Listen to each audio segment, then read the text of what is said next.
Frustrated because you wouldn't hurry up. Okay, starting getting ready. All right, chapter 17, Blood on the River. We're on page 128. The country is excellent and very rich in gold and copper. Of the gold we have brought an ore sample, which proved to be worthless, and hope to be with your lordship shortly to show it his majesty and the rest of the lords. And that was written by Captain Christopher Newport from a letter to the Lord of Salisbury, which shows that those exact words were written. What part in there, though, wasn't written? Very good. In the brackets. That's like a side note. Good. Okay. Captain Newport brings so many changes it nearly makes our heads spin. Captain Smith is freed and Master Archer is taken off of the council. Our cabins are suddenly crowded with 60 new colonists, and the fort becomes noisy with several new dogs, a dozen hogs, and enough chickens to coat the ground of the whole fort with their droppings. He also brings a new boy, Thomas Savage. The men tease him because of his name. He is a savage, they say. Send him to live with the savages. Our storehouse is filled to overflowing with the good things the ship has brought: wheat, pork, ale, wine, butter, and beef. We eat very well, and since this puts everyone in a good mood, there's no more talk about stealing away to England. There is a fragile peace between the gentlemen who were willing to kill us by starvation and the commoners who were ready to murder them in their beds. It is a good thing we have the 60 new men and boys to help buffer our smoldering anger toward one another.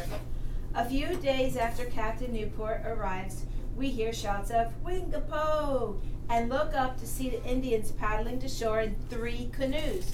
"Wingapo, Captain Smith!"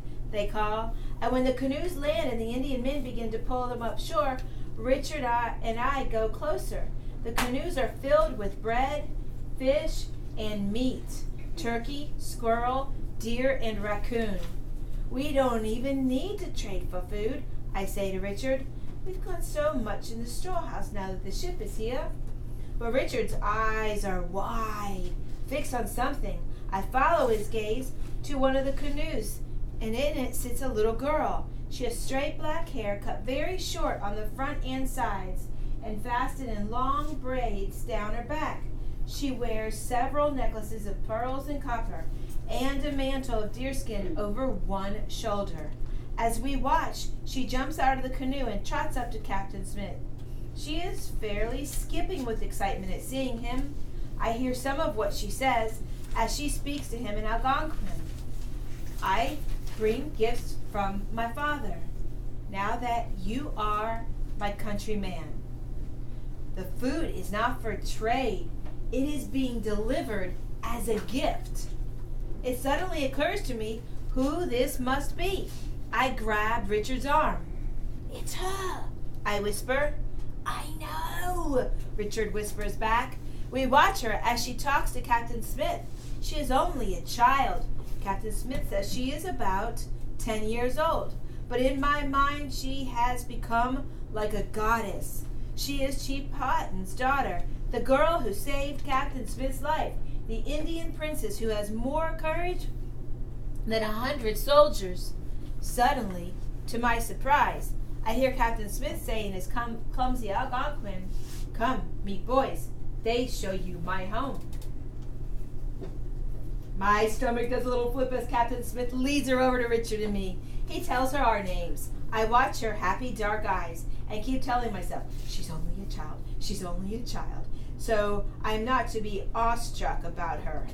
"And this is Amanute," Captain Smith says to me and Richard. "But she is called Playful One, Pocahontas." Pocahontas grins. "Come and show me Captain Smith's home," she says. I translate for Richard, and he nods enthusiastically. I point to our palisades. "Home, there," I say in Algonquin. It is my first time trying out my newly learned words on a native speaker, and when she understands, it feels like magic. Pocahontas runs up the hill, nimble as a deer on her bare feet. Richard and I follow. I always thought that princesses were supposed to be quiet and proper and sit around looking royal careful, not this princess. Pocahontas peeks inside the fort gates. The men on guard look at her and raise their eyebrows. She's the daughter of Chief Powhatan, I tell them. Pocahontas whips her head around when she hears her father's name. Then she runs to one of our cabins to look at the door. This is Captain Smith's house? She asks. No, I shake my head. Pegegwa, I say, and motion for her to follow me. I lead her to the cabin Captain Smith shares with Reverend Hunt and carpenter John Layden and several other men. She is fascinated with the cabin and with Captain Smith's belongings. Like a typical child, she wants to touch everything. And because she is a princess, Richard and I don't dare stop her. She sits on one of the beds and jostles it. She listens to the straw crackle. She grins at herself in the shaving mirror. She looks at the muskets leaning against the wall and gives them wide berth. I realize Captain Smith must have demonstrated his firepower to her at her tribe. Okay, what do you think wide berth means? What does berth mean? She gives the guns a wide berth. Go ahead and write it on your dry erase. What could berth mean? What does it mean by she gives the guns a wide berth? If you need to, go ahead and read the whole sentence again to get some more context clues. Okay, it could be that, but let's see if we can get a little bit more specific. If you're giving something a wide berth, yeah, that could work. Yeah, you're all thinking about the berth. Okay, she's not so much giving them a look. If say the gun is leaning against this desk, and if I gave the gun a wide berth, would I open my eyes real wide to look at it? Does that make sense? Am I doing this as I'm walking around? Yes, ma'am? Do you have Paxton? Yes, ma'am. We'll send for him. He's been in the bathroom. Okay, thank Go you. get him. He's in this bathroom. So instead of being wide-eyed, I give the guns a wide berth. And what that means is instead of walking right next to them like I'm doing here, I'm going to walk like this, giving them a wide berth. I'm not opening my eyes wide. I'm giving a wide distance between me and that musket. Do you see? If I do that to something, if like you see a sharp thing sitting there, are you going to go stand right close to it if you see a sharp knife or a sword or whatever? Or are you going to walk and give it, careful inspection, but you give a lot of room between that object. And you are scared, and that fear shows in your motions. You're walking, you're giving it a bunch of room in between you and the musket. Does that make sense? Good. That's a perfect answer, Michaela. A wide distance between you and that musket, or between Pocahontas and the musket. When she sees Reverend Hunt's Bible, she opens it and gently touches the pages. I wonder if it is the first book she has ever seen. When she goes back to pick up a straight razor, Richard gasps. I reach to pull it away. Sharp, I say loudly in Algonquin. Bad. She gives me a mischievous look, takes the blade and runs it quickly across her arm. Richard cries, "No!" I yelp and lunge for her. I grab the blade out of her hand. Richard grasps her arm. "Quick! Get Doc Woden!" she yells. We'll put your coat book away. I hope you feel better, Paxton. He yells, but Pocahontas just giggles. "And we inspect her arm. There's no cut at all. She's just played a trick on us."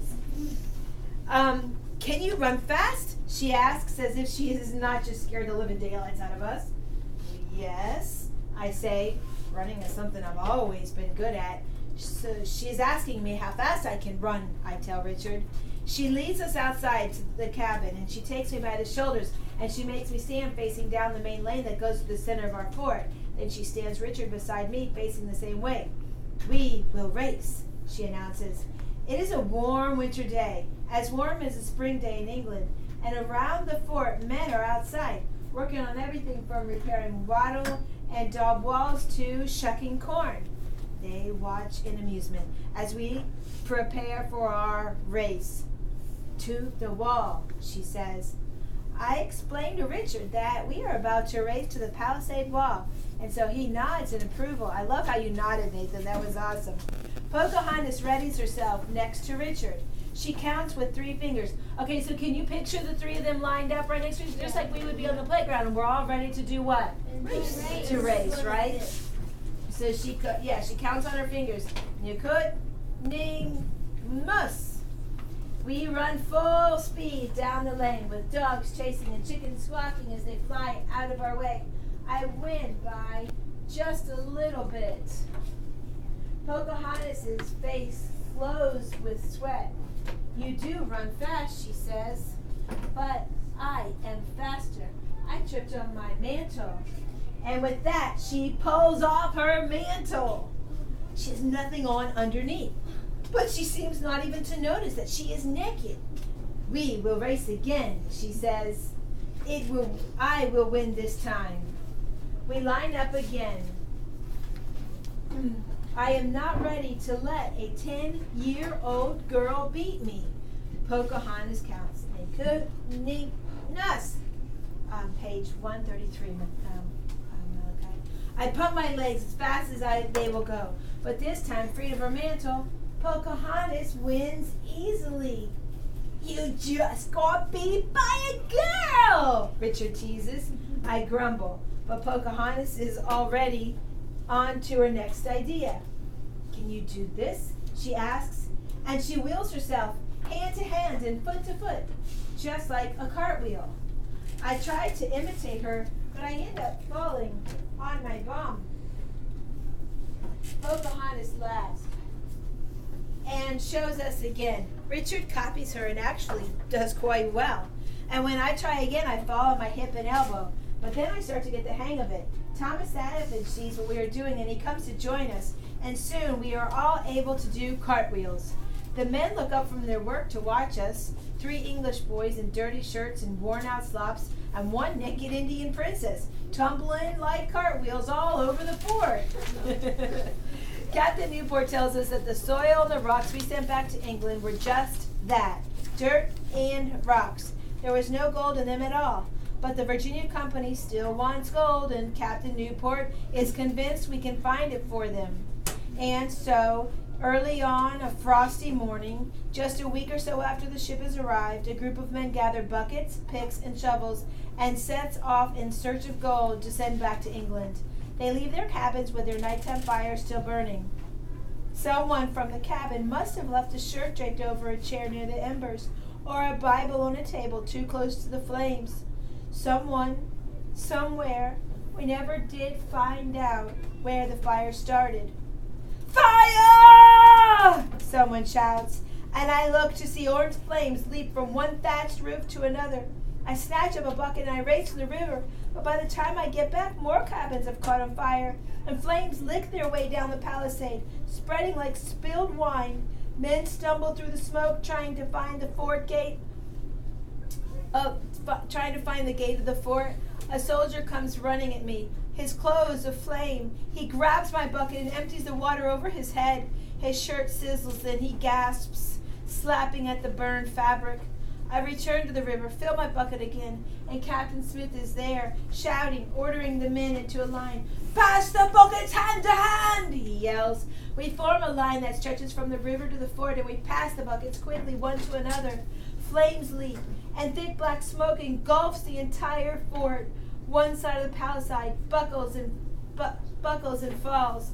Save the palisade! Someone cries. I see the men at the fort throwing bucket after bucket under the burning posts. The wind blows smoke towards us and makes me cough. Cinders and bits of ash swirl in the air. I think of nothing except passing the buckets of water until my fingers are blistered and my arms ache. So much work. So many weeks we spent cutting trees, splitting clapboard, tying thatch, making wattle and daub. It is all turning to ashes before our eyes.